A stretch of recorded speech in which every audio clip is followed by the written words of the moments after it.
So me, who grew up here, I'm asking you, a person from very far away, to please push your congressman to push to end the occupation, to actually let these people remain in their houses. In May 2023, the American Friends Service Committee led a delegation of faith leaders on a journey to Palestine. Their mission to bear witness to the harsh realities of Israeli apartheid. Throughout their journey, they encountered a matrix of control that affected every aspect of daily life for Palestinians, systematically displacing and dispossessing Palestinians from their land, communities, resources, and culture. This video shares what the delegation witnessed and how they are working with Palestinians and Israelis to end Israeli apartheid, settler colonialism, and military occupation through the creation of apartheid-free communities. On their first day together, the delegation walked from the old city of Jerusalem to an area in East Jerusalem called Solon, where the Israeli government continues to evict Palestinians from their homes to make way for Israeli settlers. In the hills, the murals of the international art project Eyewitness Silwan depicted the eyes of local and international leaders, activists, and artists. Visible from tourist attractions and Israeli settlements, these eyes not only beckon viewers to bear witness to Palestinian displacement, but also dare to challenge occupying forces with their own gazes. Their message echoed throughout the journey. The stories of everyday Palestinians need to be seen and heard. Perhaps the most stark example of the fragmentation and isolation of Palestinian communities is the ongoing blockade of Gaza that began in 2007.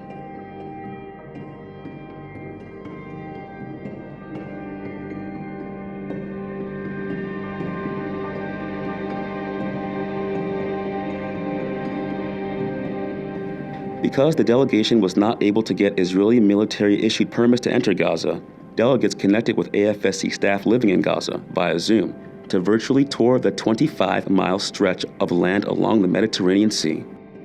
While speaking with staff about the work they are doing alongside local communities, Israeli F-16 fighter jets could be heard in the distance bombing Gaza. Despite the imminent threat, AFSC staff continued with the Zoom call and rejected the suggestions by the delegates to end the call and seek shelter. "Nowhere here is safe," replied the staff. The bombing would continue for 5 days, with the escalated military attacks resulting in the deaths of 34 Palestinians and 1 Israeli.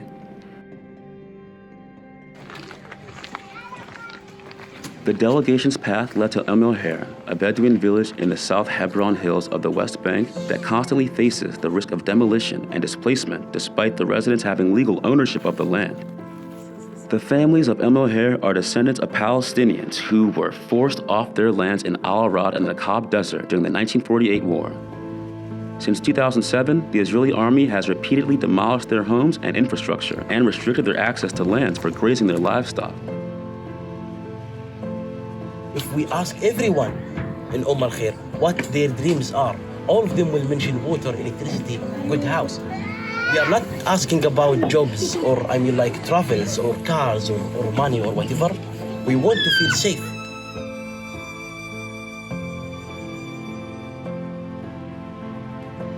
In Al-Arqib, a village in the northern Nakab Desert within Israel, the delegation met with Sheikh Saya Aturi and his son Aziz, who shared their struggle to remain on their historic lands and preserve their culture threatened by settler colonialism and repeated demolitions. Despite holding Israeli citizenship, the villagers of Al-Arqib and other Palestinian citizens of Israel don't necessarily fare any better than their Palestinian counterparts living under occupation. No democracy. No democracy when we ask the government to recognize our area, our land. No, it's state land. Al-Arqib has been demolished over 217 times since 2010. According to Mohammed Zaidan, former director of the Arab Association for Human Rights, apartheid for Palestinian citizens of Israel functions in 4 ways. 1. Legal direct discrimination, such as exclusive rights of Jewish people, including the nation-state law, the law of return, and the laws governing the use of land. 2. Legal indirect discrimination, including access to jobs and resources linked to military service. 3. institutional discrimination, including the distribution of educational and community resources. 4. Public opinion, including discrimination encouraged in the public sphere in the rise of racist attacks against Palestinians. Since the year 2000, Israel has arrested 13,000 Palestinian children between the ages of 12 and 18. In the occupied West Bank, Israeli settlers are subject to Israeli civilian laws, while Palestinians live under military law. Over 600 children are under house arrest in Jerusalem. One such child is Shadi Hori, a 16-year-old student attending a Quaker school in Ramallah. The delegation met Shadi and his family while he remained under house arrest, 7 months after being beaten and dragged from his bedroom in the middle of the night, falsely accused of throwing stones. "They have turned our home into a prison," said Shadi's mother. Shadi was awaiting a court hearing the week we visited, and we asked if he and his family had hope.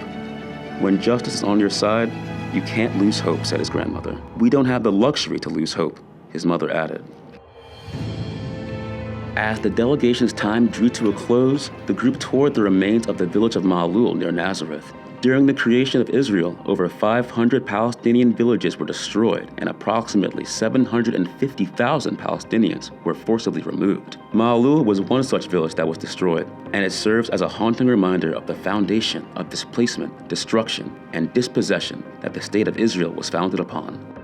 Feeling the weight of all they had witnessed over the past week, the delegates left the tour of Ma'alul with an even stronger commitment to return home and tell the truth of what they witnessed and to empower their communities to take action to end this ongoing catastrophe.